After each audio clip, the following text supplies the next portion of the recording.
In this video, we will restore MS SQL server backup.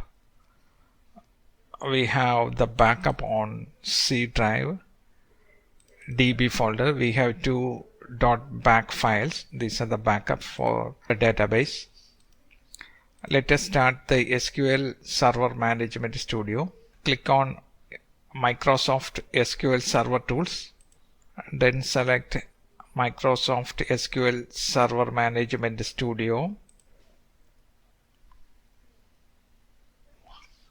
Click on Connect. To restore a database, click on the database. Then right click and select Restore Database. Here you need to select device. Then click on these three dots to select the folder. You need to click on Add. This should be File. Click on Add. Then browse to the folder where the database backup is stored. In this case, we have the backup in the DB folder.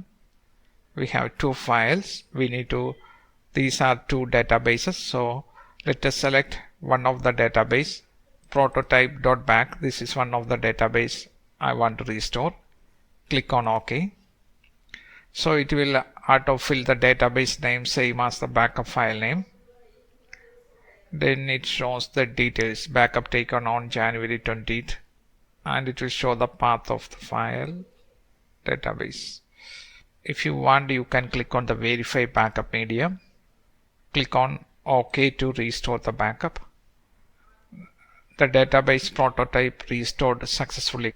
Now you can see we have a database with the name prototype, and the tables, we have the tables. There are many tables.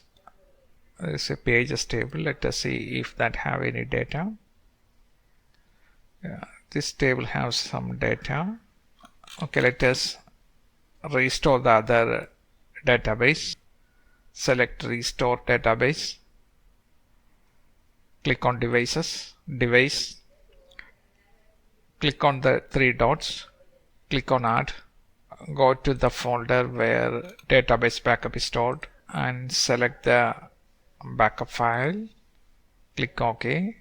Again OK. This will be the database where the backup will be restored to, and click OK. Database is restoring. It will take some time because this is a larger database. This is a 4 GB database. Restore of the second database also finished now. And this is the second database. Let us see the tables. Let's see the content of the table images. These are the images in the database.